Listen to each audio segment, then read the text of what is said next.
Shalom saudara, pada kesempatan yang indah ini kita boleh kembali untuk mendengarkan kebenaran firman Tuhan. Saat ini saya akan membawakan tema yaitu dua penjahat dengan dua pilihan. Mari kita baca di dalam kitab Roma pasal yang ke-8 ayat yang ke-1. Demikianlah firman Tuhan, demikianlah sekarang tidak ada penghukuman bagi mereka yang ada di dalam Kristus Yesus. Amin. Saudaraku yang terkasih dalam nama Tuhan Yesus Kristus, dengan tema yaitu dua penjahat dengan dua pilihan. Pernahkah saudaraku berpikir atau merenungkan firman Tuhan, yaitu perjalanan Tuhan Yesus dari lahir sampai disalib, sampai kenaikannya ke surga. Pernahkah kita berpikir kenapa yang disalib di antara Tuhan Yesus itu hanya dua orang?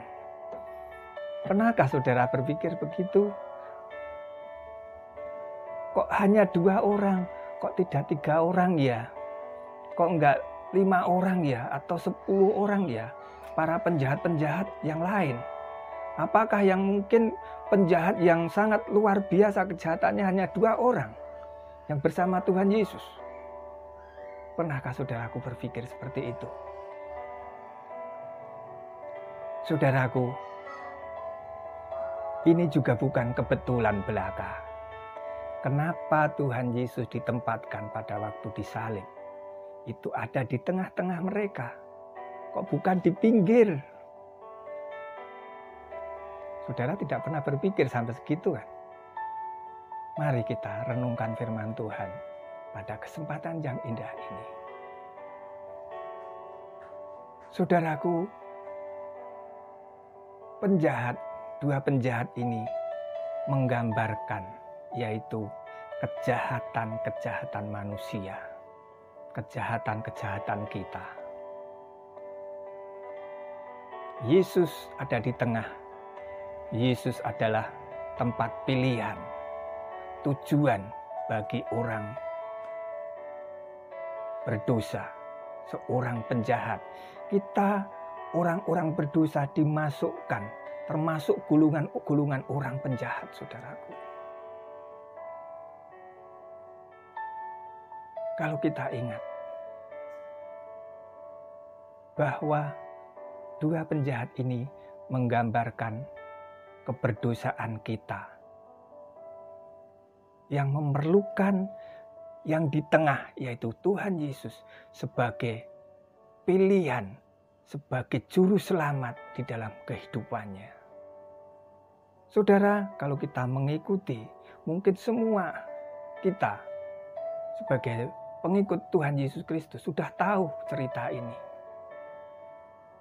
Pada waktu di atas kayu salib, penjahat yang satu mengejek Tuhan Yesus. Kalau engkau benar-benar Mesias,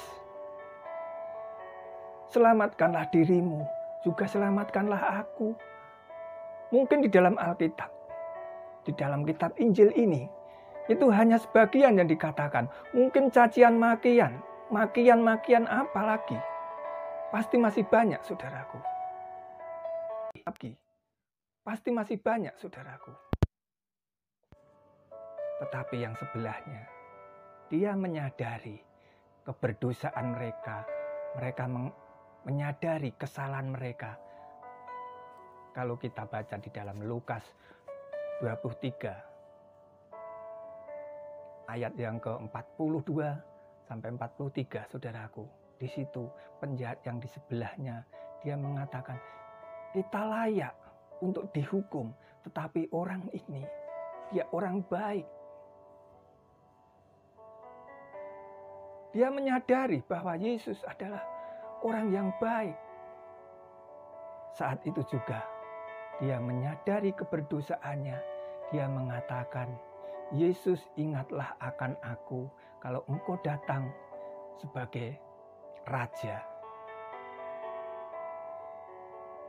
Sungguh luar biasa, saudaraku, seorang penjahat bisa mengatakan seperti itu. Itu menggambarkan penjahat itu adalah kita semuanya. Kita bisakah menyadari bahwa kita itu adalah orang yang berdosa?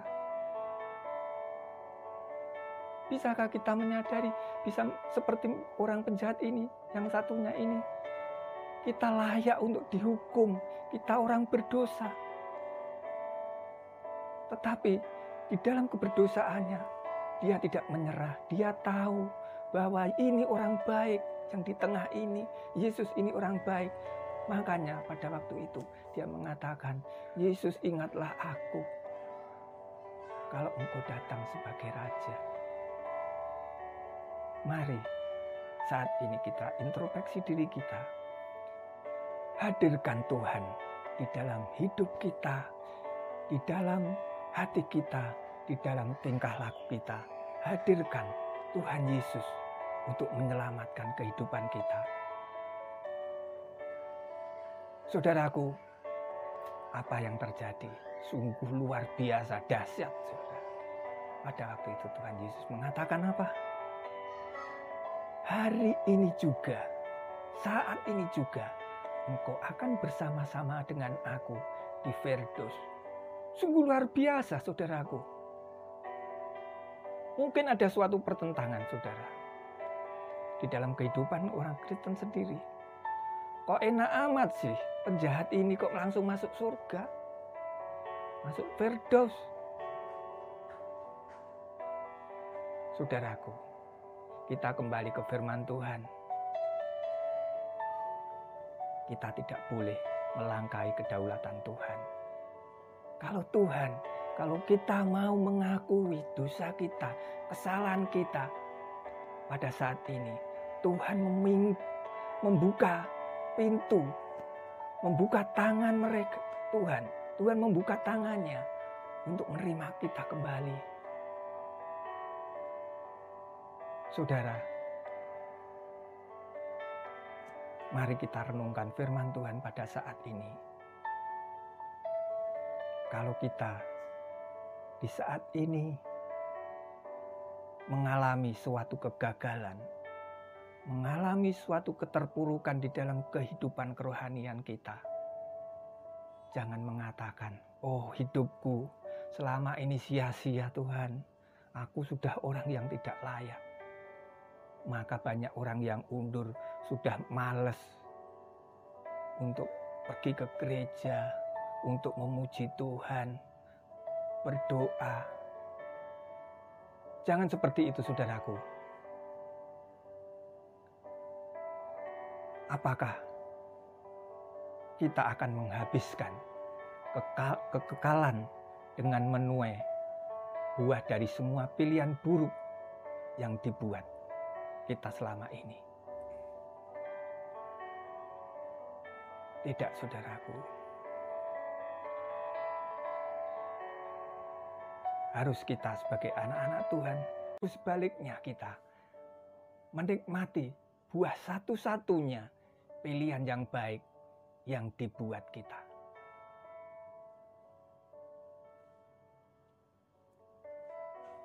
Pada akhirnya, semua pilihan buruk ditebus oleh satu-satunya pilihan yang baik. Maksudnya begini, saudaraku. Kita sudah mengalami keberdosaan. Saat ini tinggal dua pilihan. Kita ingin tetap di dalam keberdosaan kita, atau kita berbalik kepada Tuhan. Kita tidak usah memandang, oh dosa saya sudah terlalu banyak Tuhan. Tidak usah berpikir seperti itu. Kita berpikir, mari balik pada Tuhan. Tuhan saat ini membuka pintu bagi saudara semuanya. Jangan saudaraku memandang masa lalu. Oh, dulu seandainya aku begini. Seandainya aku dulu begini tidak berbuat kejahatan. Nggak usah berpikir saat seperti itu saudaraku. Saat ini, mari kita kembali. Bangkit kembali untuk Tuhan. Anda bisa melakukannya satu pilihan baik untuk kekekalan. Saya ulangi lagi. Kita bisa melakukannya satu pilihan baik untuk kekekalan yang dapat menutupi 1000 pilihan-pilihan buruk kita selama di bumi ini. Pilihan ada di tangan kita semuanya, saudaraku. Kita ingin seperti penjahat yang satunya atau yang mau berbalik pada Yesus.